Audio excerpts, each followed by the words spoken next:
Hey folks, Matt Sharp here with another Pacific Angler Friday Fishing Report. Happy long weekend. I'm filming for the back end of May. If it's nowhere near the end of May, click up here. This is a link to all the Friday Fishing Reports. We do it most weeks, so I should have something more up to date for you. I say most weeks with my tongue firmly jammed into this cheek because I've totally missed you guys for a bit. I gotta admit, got a little bit frustrated.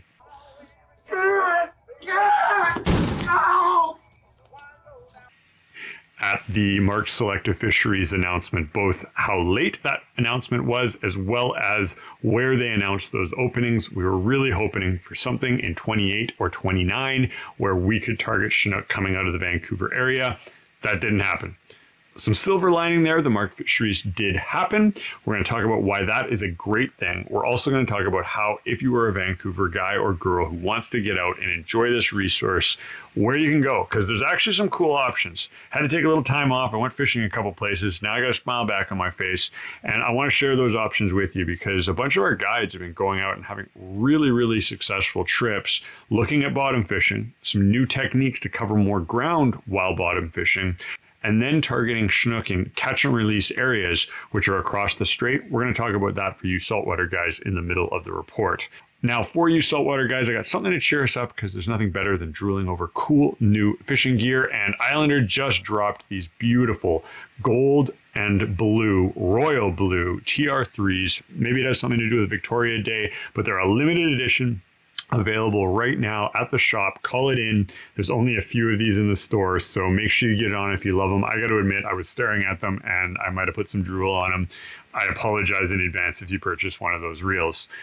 What else is cool? Well, like I said, I went lake fishing and I got the opportunity to go on 2 trips. One with some really experienced anglers, and it was fun to watch them do their stuff. Learned a lot off them, got humbled a bit, but also sort of figured it out and found my way around it. And one of the things I noticed from fishing with those folks was that they really could anticipate the hatches. They kind of followed a progression of the hatch, knowing that certain bugs were going to shift and change, and using fly patterns and depths to follow that. Though I'm not an expert at it, I'm going to share with you guys and girls some of the things that I saw there that you might be able to apply to your next fishing trip, which might make the difference between a few fish and a lot of fish. Because when we got it dialed in on that trip with them, we went from feast to famine, and it was pretty cool to watch. I'm also going to talk a little bit about the rivers, because why not? Let's take a look at the rivers blowing out, and they went hard. We're not going to spend too much time on that, but the Capilano River is one to start considering right now. The float fishermen should look at it first, fly fishermen as the water drops, but we've already heard the odd report of coho. It's worth taking a poke. I got more information in the written version of the report if you want to check that out. Also in the written version, we've got a cool piece on big lakes. You know, the lakes that aren't good for fly fishing, that aren't really good for fishing in general. There are fish in those, and sometimes they're really big fish. So I want you to check that out. Taylor put that together. It's a thing that he does when he can't get out of the lower mainland to some of the larger, deeper lakes, and can be super effective, and they aren't worth writing off. Last but not least, I got some more fun stuff for you all, and who doesn't like stickers? Eric came out with a bunch of stickers throughout this month. He did May the 4th Be With You, and a really cool Star Wars sticker. He did Mother's Day, and then he came up with a fun steelhead sticker. The Dagobah system sticker is really cool. I stuck it on the mothership, and then of course I had to take the sticker of the Holy Mother right here and put that on the mothership because it was just too fitting. I don't know if anyone can see that. I had to show that one off. I'm super pumped about that. We've got those in the store as well, and they are limited quantity. Definitely come down and grab them. Super cool stuff and always good for a smile. Last but not least, we haven't tuned in with Dre for a while, and he's got some cool patterns, and he's got one pattern that when I was out on one of the lakes, it was a scud pattern, and if I'd had it in my box, I would have been on the hatch. But I didn't. The 10,000 other patterns in my box just weren't the right match of color. This shrimp pattern is really interesting. It's a pregnant style shrimp, but then I also learned something else cool this week, that it actually might have to do with a parasite. We're going to talk about more of that in the lake section of the report. As always, you want to see more reports like this, consider hitting the like button, hit the subscribe button. Let's get into it.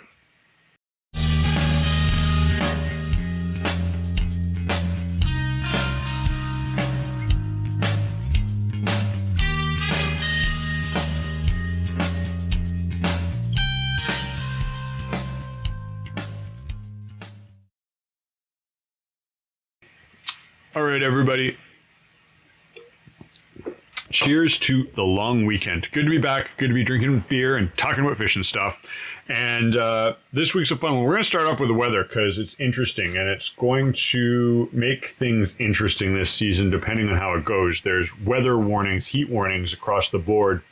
Things are going to cool off a little bit into Sunday, Monday, Tuesday, which is a good thing. But we're in for another beautiful weekend for your long weekend, so that should be great. And when I say cool off, we might drop to 16s in Vancouver, which isn't even close to seasonably cold. It's going to pump up again in the back end of next week and then sort of stabilize at a slightly warmer than seasonal norm. Now, for May, that's great. But if we look at that over a long trend, we will have issues on the lakes with hot water soon. We've already seen that affect lakes where some of the hatches are coming off a little deeper than seasonal norms. And the other thing we've noted is a lot of the lakes, the higher elevation lakes, have caught up on ice off. So most of the higher elevations in 4,000 plus are starting to come off right now. And that sort of caught them up with the seasonal norms. If you're planning a trip, definitely head out to the interior right now. Yeah, you can start exploring a little farther north and maybe a little higher elevation. Now, when we look at Kamloops weather, they're doing almost identical, same thing.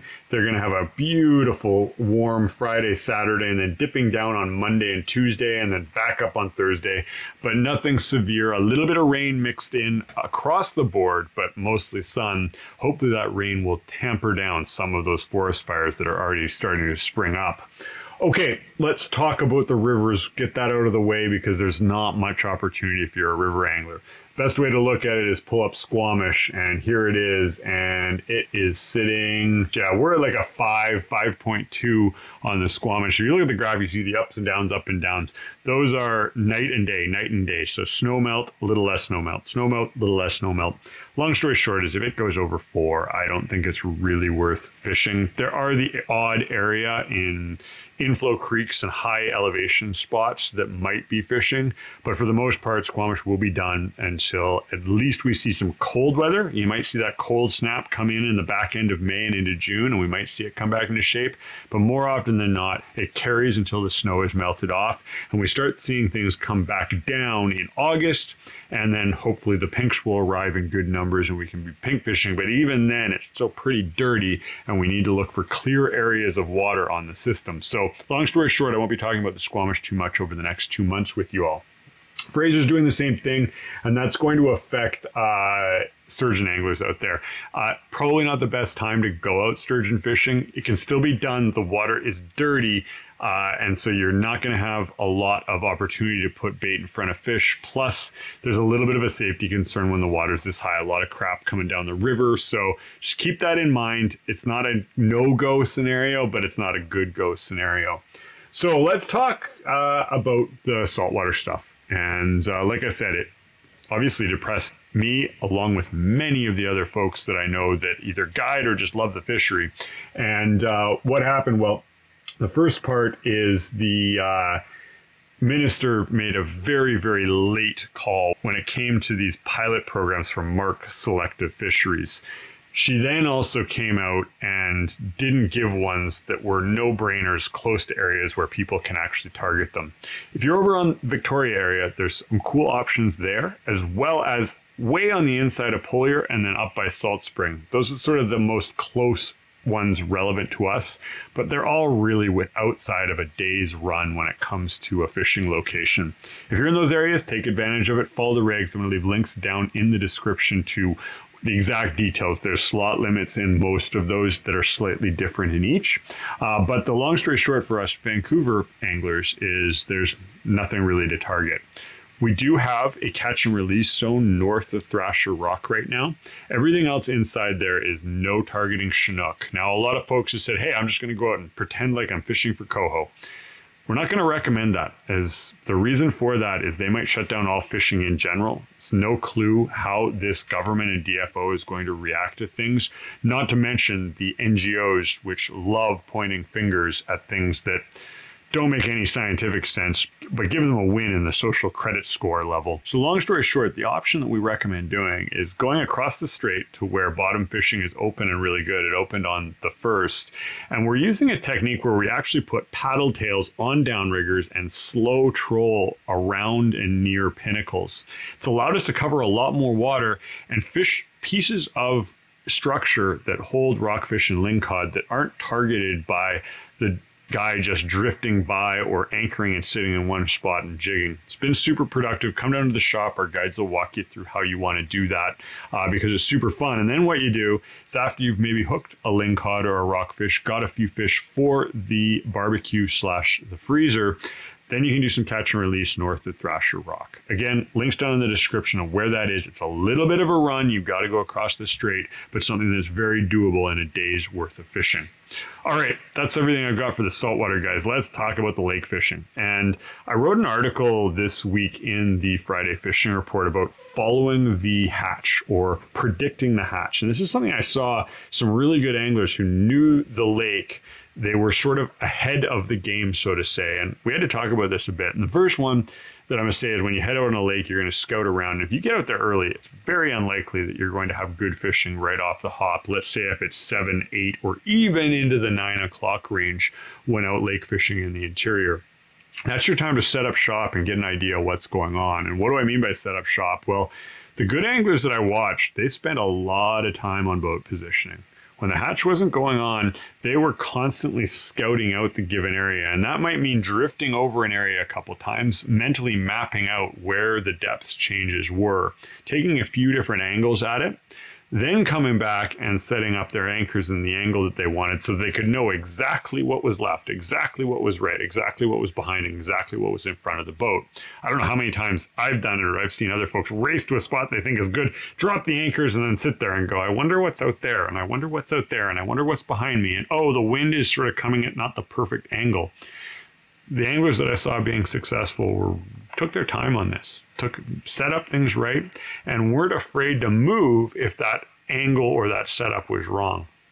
Now, the other thing I noticed, which was kind of fun, was that they were able to predict from their stomach pumps or just observations on the lake where the hatch was going. This is something that I've done as well and noticed is that when the hatch starts, it's usually a small, less consequential chironomid, or even there's no chironomid hatch on and the fish will be cycling through blobs, scuds, leeches, that kind of thing. So that's where I start the morning if I'm out there at 8 or 9.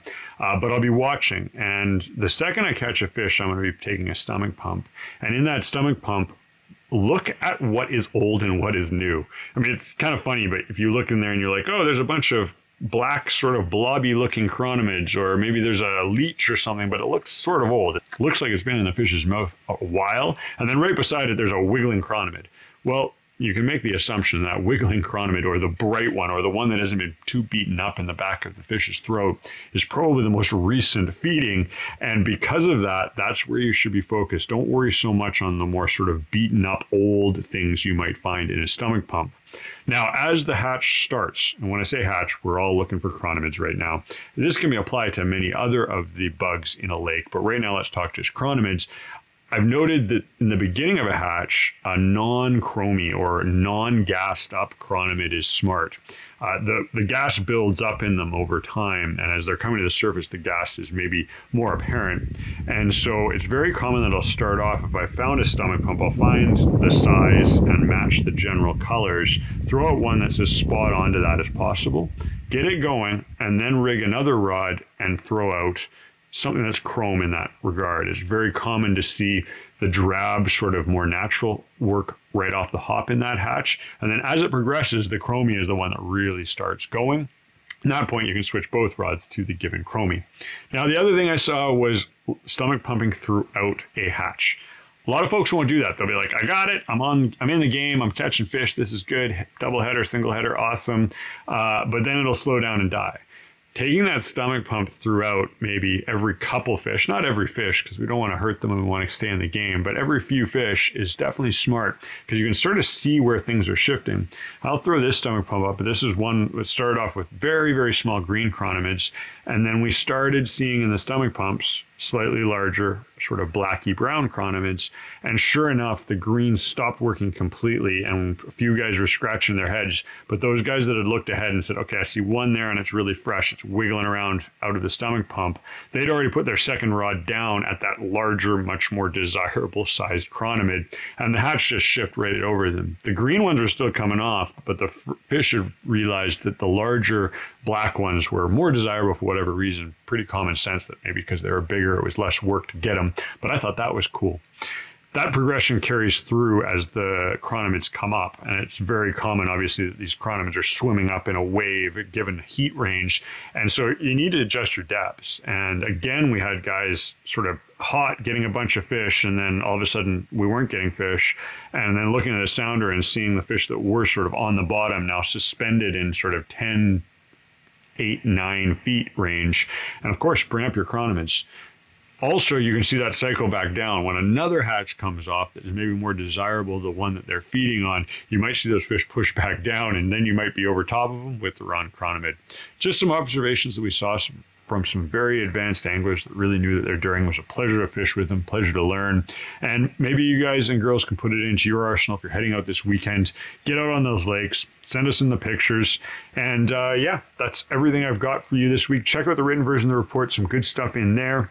And as always, you want to see more reports like this, consider hitting the like button, hit the subscribe button. I'm going to catch you in 2 weeks.